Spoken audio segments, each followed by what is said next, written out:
आज हम sample paper का सेक्शन बी पार्ट करने जा रहे हैं। अगर आपने सेक्शन ए वाली वीडियो नहीं देखी है तो आप प्लेलिस्ट में जाकर एमटीजी सैंपल पेपर वाली प्लेलिस्ट ओपन करनी है। वहां आपको सेक्शन ए की वीडियोस मिल जाएंगी। हमें क्वेश्चन करना है, find the value of tan square sec inverse 2 plus cot square cosec inverse 3। तो जैसा कि हमें पता है tan स्क्वायर थीटा का जो फॉर्मूला होता है ये होता है हमारे पास sec स्क्वायर थीटा। थीटा की जगह हमारे पास लिखा हुआ है sec इनवर्स 2। फॉर्मूला क्या था? tan स्क्वायर थीटा का sec square theta -1 plus cot square theta का हो जाएगा cosec स्क्वायर थीटा -1। ये हमने फॉर्मूला लगा दिया है। अब हमारे पास हमें पता है जो स्क्वायर है हम इस पूरे का होल स्क्वायर लिख सकते हैं। हम लिख सकते हैं sec इनवर्स 2 इसका कंप्लीट का स्क्वायर प्लस अब हमारे पास है cosec इनवर्स 3 और इसका स्क्वायर -1 और -1 को हम लिख देंगे -2। sec से sec इनवर्स कैंसिल करेंगे तो ये हमारे पास आ जाएगा 2, इसका हो जाएगा स्क्वायर प्लस cosec से cosec इनवर्स कैंसिल होगा तो हमारे पास बचेगा 3 और इसका स्क्वायर -2। अब अगर हम इसको सॉल्व करते हैं तो 2 का स्क्वायर आएगा 4, 3 का स्क्वायर आ जाएगा 9 -2। इसको आगे सॉल्व करेंगे तो 9 और 4 13, 13 -2 हमारे पास क्या आ जाएगा 11। ये हमारे पास इसका आंसर हो जाएगा। अब हमारे पास क्वेश्चन है, find the value of cos inverse cos 350 minus sin inverse sin 350। अब जैसा कि क्वेश्चन में हमें ये पता होता है कि जो cos इनवर्स cos थीटा या cos x is equal to x हो जाता है अगर x की जो वैल्यू है वो बिलोंग करती है 0 से 180 तक, लेकिन ये जो वैल्यू है वो है 350। अब इसको इस रेंज में लाने के लिए और इसी तरह से जो साइन इनवर्स है इसकी जो रेंज होती है वो होती है -90 से +90। अब इन दोनों को इसमें लाने के लिए हम क्या करेंगे? सबसे पहले जो ये लिखा हुआ है cos इनवर्स cos 350 की जगह हम लिखने वाले हैं 350 को लिख सकते हैं 360 - 10। ये हम लिख सकते हैं 350 की जगह।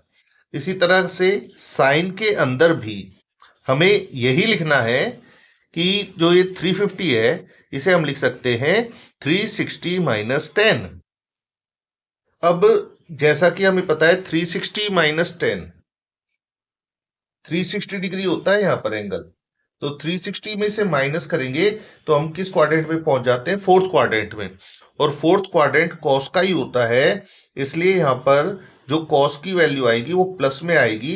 क्या आएगी प्लस में? 10 माइनस साइन इनवर्स साइन, क्योंकि ये जो क्वाड्रेंट है ये कॉस का है तो यहाँ पर जो साइन है वो आएगा माइनस का 10 डिग्री। अब एक लाइन और लिख देते हैं कॉस के लिए, कॉस इनवर्स कॉस 10 डिग्री, ये तो ऐसे ही लिखा जाएगा।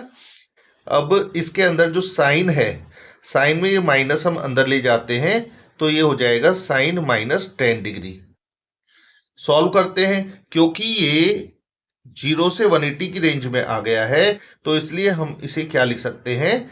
10 डिग्री माइनस, और ये जो -10 है वो -90 से +90 के बीच में आ गया है तो इसलिए हम इसे क्या लिख सकते हैं? -10 डिग्री।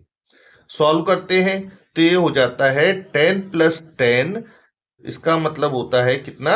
20 डिग्री। अब हमारे पास क्वेश्चन है, write the value of b for which fx is equal to, ये हमारे पास क्वेश्चन गिवन है, ये क्या लिखा हुआ है? Is continuous at x equal to 1। तो अगर ये कॉन्टिन्यूटी का क्वेश्चन है तो हमें इसमें क्या निकालना पड़ेगा? सबसे पहले हमें इसमें लेफ्ट हैंड लिमिट निकालनी पड़ेगी। तो लेफ्ट हैंड लिमिट लगती है, ये 1 पर है कॉन्टिन्यूअस, तो हम लेफ्ट हैंड लिमिट वहां निकालेंगे जहां पर x क्या होगा? लेस देन होगा 1 से। लेफ्ट हैंड लिमिट जहां पर x लेस देन होगा 1 पर, वहां पर लगेगी। तो यहां पर हम लिखेंगे limit x tends to 1 negative, left hand limit के लिए लगता है 1 नेगेटिव, और क्वेश्चन हमारे पास है ही 5x माइनस 4। अब इसके अंदर हमें क्या करना है, इसमें हमें पुट करना है x की जगह x is equal to 1 minus h, और लिखेंगे अगर x की वैल्यू 1 होती है तो h की वैल्यू क्या हो जाएगी, 0 हो जाएगी। ये तो h तो हमेशा ही हमारे पास क्या आता है, 0 के बराबर ही आता है। तो हम इसे सॉल्व करेंगे तो ये हो जाएगा limit h tends to 0, x हम हटा देंगे, अब x की जगह h की वैल्यूज रखेंगे। x की वैल्यू क्या है, 1 माइनस h, और यहां जाएगा माइनस का 4। h की जगह 0 पुट करेंगे तो ये आएगा हमारे पास 5 माइनस 4, इसका मतलब है कितना आ जाएगा, 1 आ जाएगा। अब इसी तरह से हम क्या निकालेंगे, राइट हैंड लिमिट निकालेंगे। राइट हैंड लिमिट, और राइट हैंड लिमिट कहां निकलती है, जहां पर x की वैल्यू ग्रेटर देन होती है। तो यहां पर x ग्रेटर देन है 1 से, तो इसलिए हम यहां पर राइट हैंड लिमिट निकालेंगे और क्या लिखेंगे, x टेंड्स टू 1 पॉजिटिव, और किस पर निकलनी है, ये निकलनी है 4x स्क्वायर प्लस 3bx पर। जैसे यहां पर पुट किया था तो यहां भी हम पुट करेंगे x is equal to 1 plus h, और अगर x की वैल्यू 1 होती है तो h तो जैसे कि पहले भी बताया है, ये हमेशा ही किसके बराबर मानते हैं, हम 0 के बराबर मानकर चलते हैं। तो यहां पर हम क्या करने वाले हैं, राइट हैंड लिमिट में लिमिट जो ये x टेंड्स टू 1 है, इसकी जगह अब हम क्या लिखेंगे, h टेंड्स टू 0, और यहां पर है जैसे 4 x की जगह क्या पुट करने वाले थे, 1 प्लस एच, तो x की जगह लिखेंगे 1 प्लस एच, और इसका हो जाएगा स्क्वायर, प्लस 3b, x की जगह 1 प्लस एच।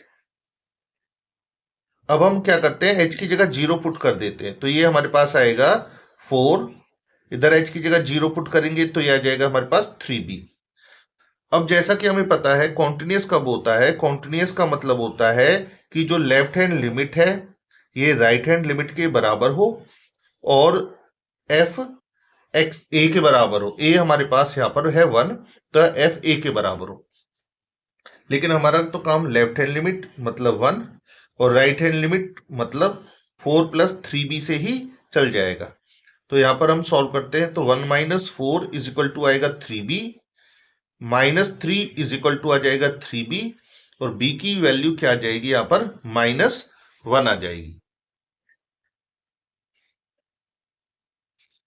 हमारे पास क्वेश्चन है evaluate integration of x plus 2 की power x into log 2 upon x square plus 2 की पावर x प्लस 1। तो हमें यहाँ पर क्योंकि इंटीग्रेशन करना है तो हम क्या करेंगे, जैसा कि हमें नजर आ रहा है कि डिनोमिनेटर को हम t पुट करेंगे, तो यहाँ पर हम क्या करते हैं, पुट करते हैं एक्स स्क्वेयर प्लस 2 की पावर x प्लस 1, इसको हम t के बराबर रखेंगे। इसका डिफरेंशिएशन करते हैं एक्स स्क्वेयर का, ये हो जाएगा हमारे पास 2x, और 2 की पावर x प्लस 1 का डिफरेंशिएशन होता है 2 की power x plus 1 into log 2, यह इधर आ जाएगा dx is equal to dt। अब हम इसमें से 2 कॉमन निकाल लेते हैं। 2 कॉमन किस तरह से आएगा, ये जो लिख रहा है ना 2 की पावर x प्लस 1, इसे हम लिख सकते हैं 2 की पावर x इंटू 2 की पावर 1, इसको लिखा। तो अब इधर से हम आसानी से 2 कॉमन निकाल सकते हैं, तो 2 कॉमन निकालेंगे तो 2 कॉमन आएगा तो इधर आएगा x प्लस 2 की power x into log 2 dx is equal to dt, या फिर और सॉल्व करते हैं तो ये आएगा x प्लस 2 की power x log 2 dx is equal to, ये आ जाएगा dt अपॉन 2। अब इन वैल्यूज को हम कहां पुट कर देते हैं, इस क्वेश्चन के अंदर पुट कर देते हैं। तो यहां पर जो ये लिखा है ना x प्लस 2 की पावर x log 2, ये हमारे पास न्यूमरेटर के अंदर है, तो हम इस न्यूमरेटर की जगह क्या लिख सकते हैं, dt अपॉन 2 लिख सकते हैं न्यूमरेटर की जगह। और अपॉन में जो ये वैल्यू लिखी हुई है डिनोमिनेटर, ये हमने क्या पुट किया है, टी के बराबर पुट किया है। तो यहां पर लिख सकते हैं हम टी। 1/2 हमने बाहर निकाला, और जो 1/t है इसका जो इंटीग्रेशन होता है ये होता है log t के बराबर।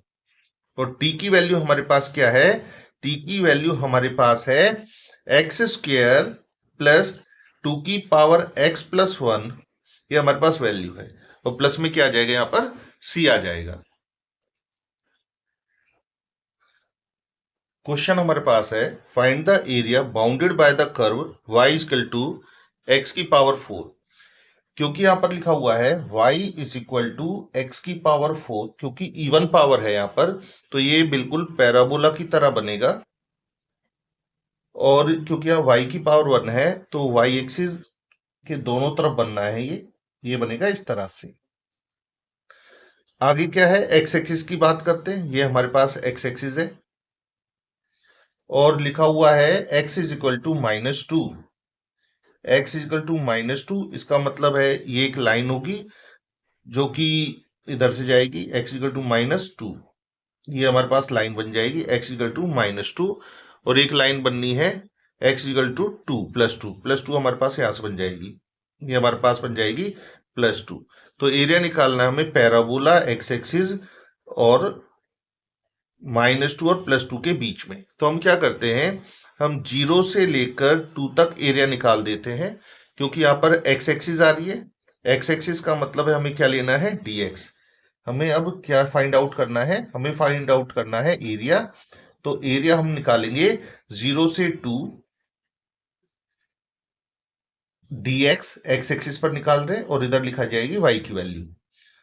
ये तो हमारा निकल गया 0 से 2 तक। अब क्योंकि ये भी एरिया चाहिए, दोनों एरिया बिल्कुल एग्जैक्ट सेम है, तो इसलिए हम इसका क्या कर देंगे, ट्वाइस कर देंगे।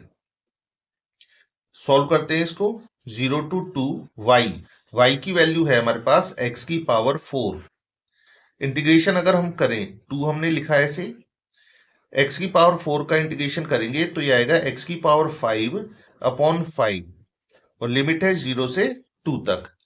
वैल्यूज पुट कर देते हैं। वैल्यूज कैसे पुट होती है, पहले तो upper limit minus lower limit put होती है। तो अपर लिमिट कितनी है, 2 पुट करी हमने, 2 की पावर क्या हो गया 5। ये जो 5 है इसको भी हम बाहर निकाल लेते हैं, माइनस लोअर लिमिट क्या है 0 पुट करेंगे इसमें तो कितना आ जाएगा, ये 0। तो जैसा कि यहां लिख रहा है 2/5, और 2 की पावर 5 होता है 32, तो हमने यहां लिखा 32 इज इक्वल टू, सॉल्व करेंगे तो ये आएगा 64/5। और लास्ट में हमें हमेशा ही क्या लिखना होता है, स्क्वायर यूनिट्स, क्योंकि एरिया की जो यूनिट होती है वो होती है स्क्वायर यूनिट्स। क्वेश्चन हमारे पास लिखा हुआ है if f(x) is equal to x² into sine 1/x when x is not equal to 0, और 0 पर क्या होता है जब x इक्वल टू 0 होता है, then find the derivative of f(x).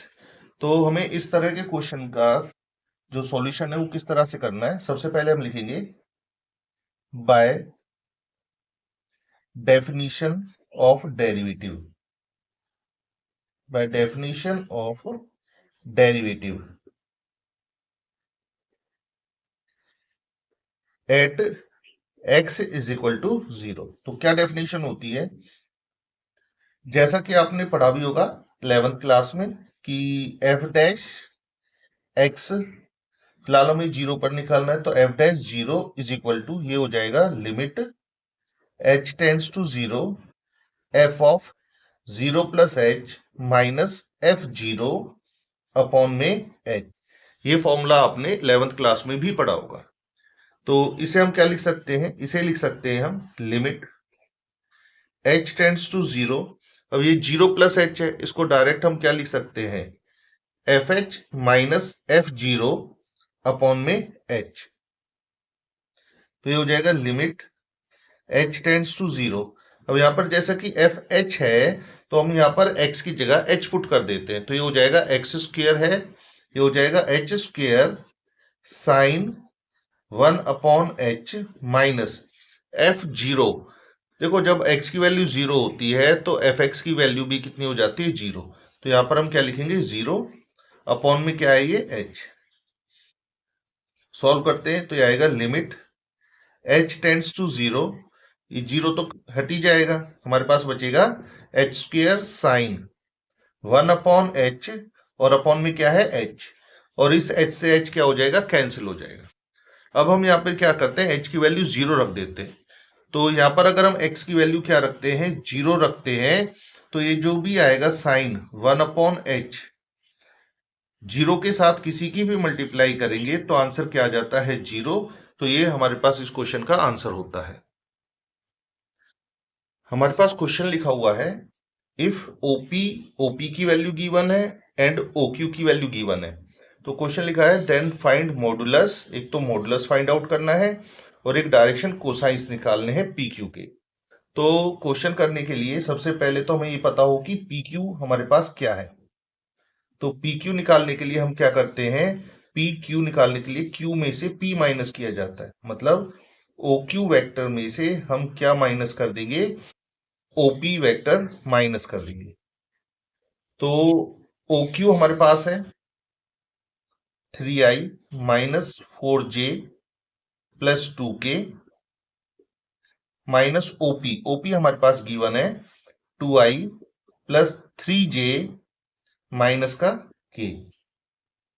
Solve करेंगे तो ये आएगा 3i minus 4j plus 2k, bracket है तो साइन चेंज हो जाएंगे, ये हो जाएगा माइनस का 2i माइनस का 3j, और यहां हम क्या लिख सकते हैं, प्लस का k। तो 3i माइनस 2j को अगर हम सॉल्व करते हैं तो ये हमारे पास आता है i, ये हो जाएगा माइनस का 7j, और ये हो जाएगा प्लस का 3k। अब क्योंकि हमें मॉडुलस निकालना है तो मॉडुलस निकालने के लिए क्या करेंगे, हम लिखेंगे पहले स्क्वायर रूट, i का कोफिशिएंट 1, पहले 1 का स्क्वायर करेंगे, फिर माइनस 7 का स्क्वायर करेंगे, इसके बाद हम क्या करेंगे, 3 का स्क्वायर।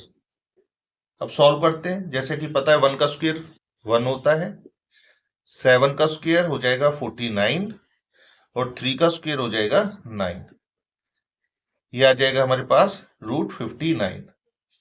अब हम क्या करते हैं, यूनिट वेक्टर निकाल लेते हैं। यूनिट वेक्टर पी क्यू का यूनिट वेक्टर, ये निकल जाएगा वेक्टर पी क्यू अपॉन इसका मैग्नीट्यूड, क्योंकि हमें डायरेक्शन कोसाइन निकालने हैं ना।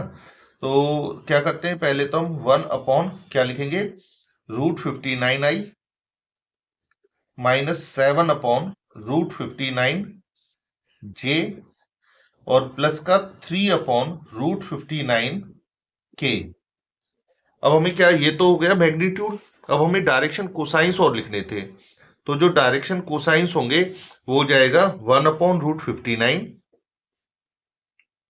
कॉमा माइनस 7 अपॉन √59 और 3 अपॉन √59।